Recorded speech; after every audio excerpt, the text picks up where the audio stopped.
What is the occult and why should you know about it? Why is it so important to know what the occult really is? You know, people have different ideas of what is meant by the word occult. You know, you say this to some people and they immediately think of an image like this, you know, a conjuration of a demon, okay? The word occult is derived from the Latin adjective occultus. Occultus in Latin means hidden from sight, not easily seen. The word occultus in Latin, the adjective in Latin, comes from the Latin verb occultare. Occultare means to hide, to conceal, or to keep secret. So ultimately, occult information is that which is related to vision, to what one is capable of seeing or not capable of seeing. It is hidden information. It is information that is veiled. It is information that is not readily seen. The occult is knowledge. Okay, let's get that straight from Jump Street, okay? We're talking about knowledge here, hidden information. And it's knowledge that is held very tightly by a few people on Earth. It's not widely known, okay? It's structured knowledge in many cases by different traditions. It's hidden knowledge that is hidden for a specific reason, and that's to create a power differential between people who understand it and those who don't. When we get into talking about occultism, we have to understand the difference between these two terms, exoteric and esoteric. Exoteric means something that is intended for or likely to be understood by the general public. Okay, it's common knowledge. Exoteric knowledge or exoteric wisdom. All right, it's current or popular among the general public. The general public is comfortable with it. Okay, the word exoteric comes from the Greek adjective exoterikos. Exoterikos in Greek means external or outside of. The exoteric realm is that which is fed to the great hordes of unwashed masses. You know, simple explanations, unidimensional worldviews and explanations for things. And when we penetrate that, you know, next layer, we get into the occult traditions, the esoteric sciences that get us closer to the very core, to the heart of truth. The esoteric is information which is intended for or likely to be understood by only a small number of people with specialized knowledge or interest, or occulted. It is mysterious. It is beyond the range of ordinary knowledge, experience, or perception. It is that which is communicated only to the initiated. The initiated means those who have begun. Okay, I tell people about my former involvement in the dark occult. And these dark occultists called the average human being, one of the very strange terms that they called the average person is the unbegun, which I didn't even understand what it meant when they said it to me repeatedly. That is what occultism is. It's understanding the laws of nature and our connection to them, the self's connection to them. Okay, and as a result, we are aligning all of our thoughts, our emotions, and our actions toward the goal of the evolution, not only of our individuated self, but the evolution of all beings. This is what is known as the minor knowledge of the occult, the minor arcana. Arcana is a Greek word that means knowledge. Okay, I have a Latin word that means knowledge. I tell people don't look at this because it's called the minor arcana or the lesser arcana as meaning of lesser importance. That is not what it means. It's just distinguishing it from that which is larger in scope as far as the kind of systems that it actually affects or that it governs. Okay, so you want to look at the part there on the left as this is the small scope of things, the scope of things operating at the individual level, at the individuated domain of the individual self. And then on the right-hand side here, you want to look at the major or greater arcana as simply being that which deals with the macrocosmic world, the world of large things, large systems of nature, okay? The physical laws that, you know, deal with dynamics and motion and gravity, etc. all of the physical dynamics, electromagnetism, etc. But then the major or greater arcana, the world of macrocosmic knowledge, also includes the knowledge of what I call natural law, the moral laws that govern the consequences of behavior of beings that have the capacity for holistic intelligence, or in other words, universal moral law. The occult is a double-edged blade, however. There is, again, a light side to it and a dark side to it. And it's all dependent on how that knowledge is used. So the knowledge contained within the occult sciences can be used for good, which I consider the uplift of consciousness, or it can be used for evil, the manipulation of consciousness, the control of people, and ultimately putting people into bondage and slavery. That's what I call light occultism. When you use this hidden knowledge toward the uplift of humanity, toward the expansion of consciousness and the expansion of morality.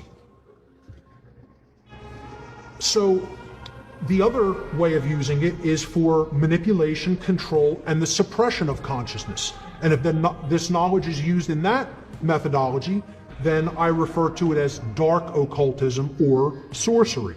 So why has such knowledge been hidden from humanity? Well, we'll look at why each set of occultists hide this information. Okay, first let's look at why dark occultists hide it, then at a later point we'll look at why even light occultists sometimes conceal this knowledge. Dark occultists have deliberately hidden occult knowledge in order to create and maintain a power differential between those who hold such knowledge and those who are ignorant of it. We've already been talking about that. And through this mechanism, all power ultimately flows to them, because knowledge applied is power in the world. Knowledge is not itself power, it is the potential for power. Dark occultists work through fear and manipulation to bring about compliance with their own selfish will. And that's what I would consider the dark arts in general. I would consider sorcery the act of applying knowledge in order to bring about manipulation in other people so that they comply with your selfish will, what you want for you only, not for the uplift of all. Dark occultists' work is always done in secrecy. They don't want to do their works in the light of day where everyone can know what they're doing. They're constantly contravening the freedom and prosperity of all but themselves, of course. That's the out-of-control ego run amok.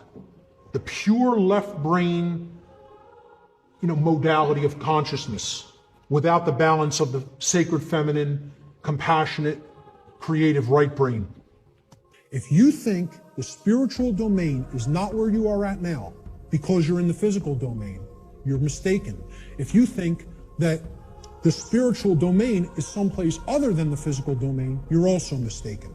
If you place emphasis on one above the other and say, well, this one takes precedence and this one's not important, either way you do it, whether you say the spiritual is more important and the world of matter should not be given any significance, it's imbalance, and it's not true. So natural means spiritual. These words could be used interchangeably. So when I'm talking about natural law, I mean spiritual law, unseen spiritual laws. But overall, the dictionary definition of natural is it's inherent to nature and it's not made by man. The word law the definition is an existing condition which is both binding and immutable. So let's look at each one of these words. Existing, it means that it is present. It is present. Okay? It cannot be just ignored and expected that, well, that doesn't make it true and it's not going to have an effect. It's there. It's present. That's why it's a law, that it's in operation. The universe is both holographic, meaning that the whole is contained in the parts and vice versa, and it is fractal or self-similar across all scales of its existence. That's the principle of correspondence. The principle of vibration simply states that there is no such thing as rest, as dead or non-motion, okay? Death, in that sense, is an illusion, because true death would be the cessation of all motion and energy. There is no such thing. It doesn't exist. You cannot go anywhere in creation where something is at complete rest. If something's in existence, it's in motion. Everything moves, everything vibrates, and at the most fundamental level, the universe and every single thing which comprises it is ultimately pure vibratory energy that is manifesting itself in different ways, different frequencies, different vibratory forms. The universe has no true solidity as such, as we imagine solidity at the macrocosmic level. Matter is merely energy in a state of vibration. And what this is, if we truly understand this, and many sciences are now finally really understanding this and trying to propagate this knowledge out into the public, we will come to the understanding that this is a spiritual construct. So nothing is truly solid. You know, it's again, like we say, we are spirit having a human experience. The whole universe is spiritual, having a experience in solidity. All right, that's how you have to look at the principle of vibration. The principle of polarity states that everything has a dual nature to it. There are polarities in everything that exists. Okay, everything has poles. Everything has its pair of opposites. However, opposites, they are identical in nature, but they're different in degree. So let me give you an example of what that means. Are hot and cold really opposites? Or can we simply look at them as the presence of heat energy or the absence of heat energy? Meaning that they're the same thing, energy. And whether it's concentrated in a specific area, which would make it hot, or whether it's absent from a specific area, which would make it cold. Okay? That's what hot and cold are at the fundamental level. At our level of perception, they're opposites, but at the fundamental level, they're the same thing, energy or lack thereof. Just like those three stages of the trivium. Are knowledge and ignorance the same thing? Yeah, actually they are. Because truth is always present. It's a matter of whether it's taken in and processed, or whether it's refused to be taken in and it's not processed. Okay? So it's just like that. They're identical in their natures, but they're different in their degree. Okay? Extremes can meet and blend and, you know, play with each other, like as depicted in the yin-yang symbol, masculine and feminine. They need to be blended. And at some level of reality, everything that is seemingly contradictory may be reconciled. Now again, I stress the term at some level. At the unified field level, everything is consciousness, pure consciousness. Everything flows out and in. Everything has its tides. All things rise and fall. Okay, so everything has a rhythm to it or a swing to it. There's tendencies that exist in energy. The pendulum swing manifests in everything that we undergo, everything that we perceive. The measure of the swing to the right is the measure of the swing to the left. It's just an opposite. It's perceived as an opposite. Rhythm will compensate. Now, how this should be understood when we are talking about natural law is many people will say, well, that's just the way the tendency is moving us. It's just the way the tide is taking us, right? But that's not really accurate. Okay? We can't look at these things as that the rhythms are set in stone and it has to be this way now, right?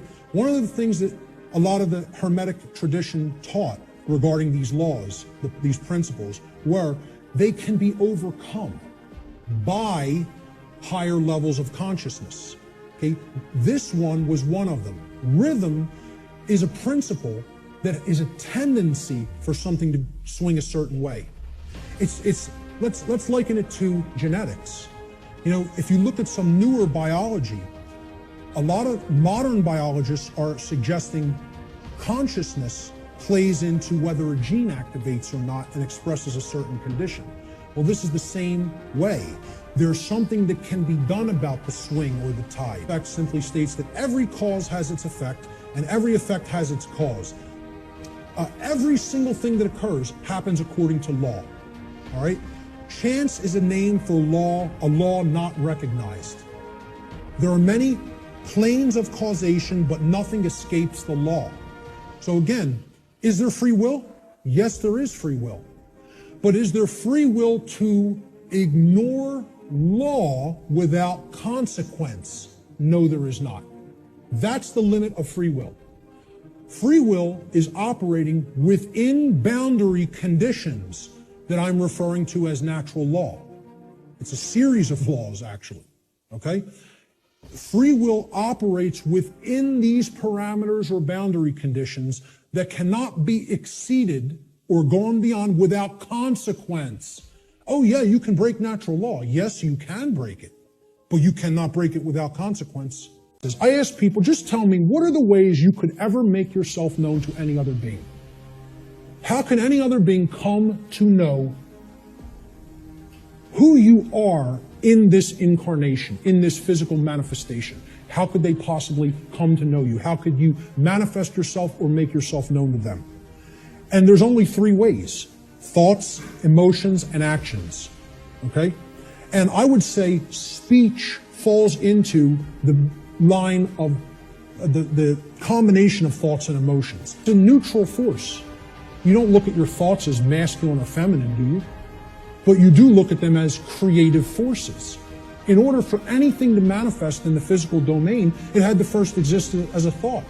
This computer, somebody had to envision all the parts, how it works, how it's put together. Okay? This camera equipment, the clothes you're wearing, the seats, everything that exists had to first exist in the realm of thought. Had to. By law. Then it comes into physical manifestation through action. Your emotions are a polarized component, you could look at it as. It is a feminine aspect of consciousness. Because other people don't feel your emotions, they could perceive or sense them. You're the one who's feeling the emotions in your physiology. It's an internal expression. You feel emotions inwardly, inside in the physiology. Hence, this is a feminine expression for consciousness. It is something that is not externalized and put out. It is something that is felt within. So the emotions in the mind-body-spirit connection are the spirits in which we do something. Okay, so that's the feminine force or the spirit. Of course, thoughts are within our mind, hence that's the mind component of the consciousness. Then there's a marriage between them. Okay, so you can look at thoughts as the creative essence, which then blends with or marries to the feminine. Now, see, we're getting into a notion that is taught in many different religious traditions. It's called the Trinity. And I challenge anybody, go and look in any of the trinities that exist, in any of the religions. You can go back to Babylon. You can go to the Indus Valley traditions. You can go to the Egyptian and Cometian traditions, the Christian traditions. Every single religious tradition that is taught of a Trinity, okay, it is always a Father Creator, a sacred feminine figure, okay, of some kind that the Father then impregnates or inseminates in some form, and then from that offspring is born a male child. Always. Okay? What we're talking about here is the Father being the mind, the creative essence. Then the spirit, or the emotions, being the sacred feminine essence. Okay? Or the Holy Spirit, the emotions. And then the child, the male child, is behavior. It is the active or masculine principle that actually interacts with the physical world to change it. And hence, that is the only way to actually save ourselves. And again, people in religious thinking will immediately attack this and say, you're saying that saving ourselves will not come through faith. Yes, I am. Saving ourselves will only come through action. Action will save humanity. Faith will not do it. So, sorry to again, smash another egoic attachment that people have to religious notions. But these religions are created by the control system. Okay? People don't understand that exoteric Christianity is created by the dark occult, of the ancient dark occult mystery schools. They don't understand where this religion came from because they haven't studied astrotheology. And I'm not telling you there's no good concepts in any religion. I say take all the good concepts and leave the nonsense. Because one of the nonsense is that you need to believe in something to be saved from the current human condition.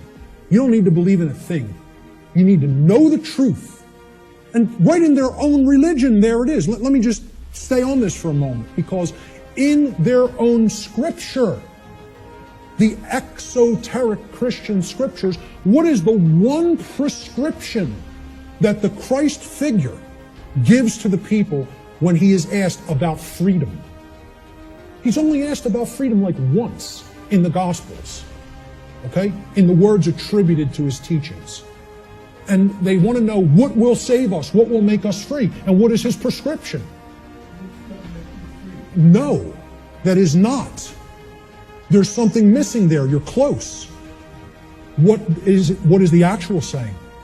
Know the truth. Knowing the truth will make you free. That's the prescription, even in exoteric Christianity. It's right there in the Gospels. But Christians don't want to hear that, because the controllers in the church who came from the dark priest class gave them this nonsense that all you have to do is believe and everything will magically change. Well, good luck with that. When people's behaviors have no alignment with morality, you think your belief's going to change something? Again, let me know how that works out for you. And again, I'm not mincing words up here.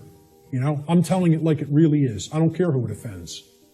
So, the expressions for consciousness are thoughts, emotions, and actions which are likened to, in the consciousness community, of mind, spirit, and body. And it's a trinity. A father creator, which is the thoughts, the mind, the feminine essence, which is the mother of the trinity, the emotions, the inward aspects, the spirit, and then they give birth. When the thoughts and the emotions come together, they give birth to action in the world, which is the male child. This is very important to understand. I hope everybody is clear. This is our internal trinity, which constitutes the expressions for consciousness. Okay?